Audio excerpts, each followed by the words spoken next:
The impeachment probe moving forward against President Trump, even as he and aides refuse to testify or explain their conduct.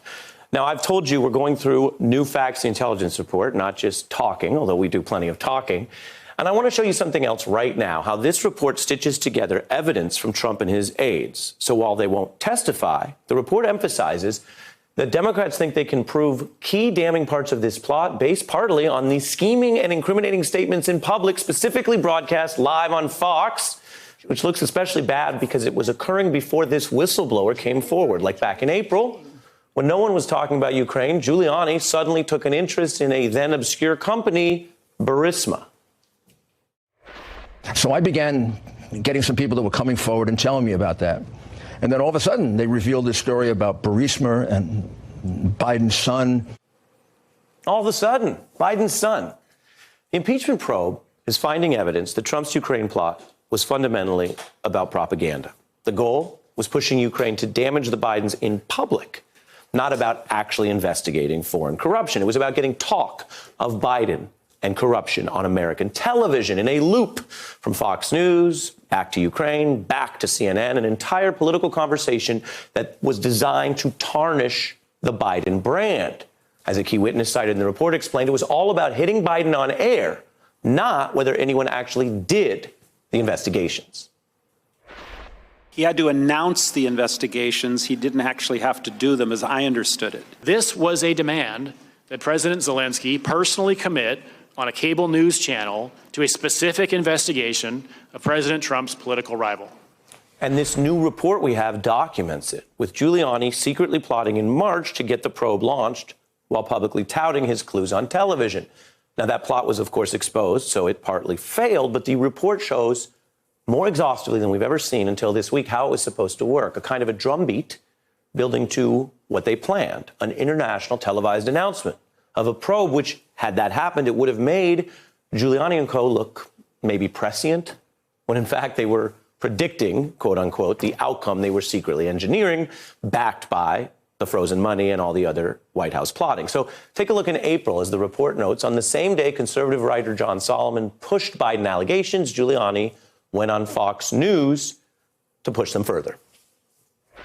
I got information about 3 or 4 months ago that a lot of the explanation for how this whole phony investigation started will be in the Ukraine. That there were a group of people in the Ukraine that were working to help Hillary Clinton and were colluding, really, with the Clinton campaign. And it stems around the ambassador and the embassy being used for political purposes. A month later, Giuliani was darkly predicting Biden would be investigated by Election Day, but falsely claiming the investigation was coming not because Giuliani wanted it, but because it was warranted. It's a big story. It's a dramatic story. And I guarantee you, Joe Biden will not get to Election Day without this being investigated. Not because I want to see him investigated. This is collateral to what I was doing. The evidence shows that's false. Trump and Giuliani did want him to be investigated. That's why they were predicting it. And the report shows Trump was in on all the plotting, pushing another Ukraine conspiracy. Guess where? Also on Fox News. Take a look at Ukraine. How come the FBI didn't take the server? Podesta told him to get out. He said, get out. So how come the FBI didn't take the server from the DNC? Trump and Giuliani pushed those false conspiracy theories to try to hurt Biden, and they wound up hurting themselves. But here's a question. Did they believe those things were true? Maybe, which could explain why this plot backfired so badly. It's one thing to cook up a propaganda drug deal to trick others. It's another thing to trick yourself. And since John Bolton so memorably brought up the idea of cooking drugs, this is where the Ukraine plotters violated a crucial crack commandment. Number 4, I know you heard this before, never get high on your own supply. Well, maybe they were so high on CrowdStrike and Burisma, they started believing it, and it maybe clouded their judgment. That is not a legal defense. In fact, as this report documents, the goal of propaganda is to hurt your opponents regardless of the truth. For all the talk of the 2016 servers, the evidence shows Trump wanted to run basically the same play that worked in 2016. Hillary Clinton was never actually indicted, let alone convicted over emails. Everyone knows that.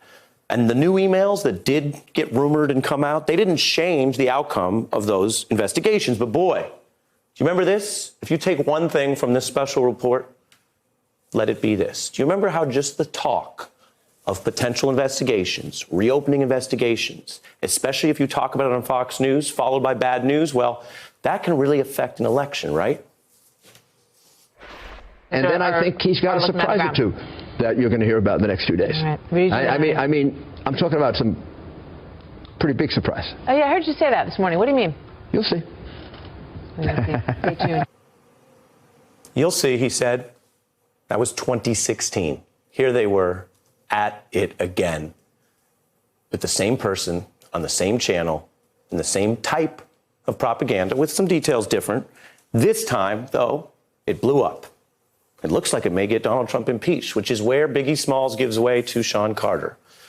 When it comes to framing your opponent, the same sword that knight you can good knight you. Hey, I'm Ari Melber from MSNBC. You can see more of our videos right here, or better yet, subscribe to our YouTube channel below. You could have been anywhere in the world, but you're here with us, and we appreciate that.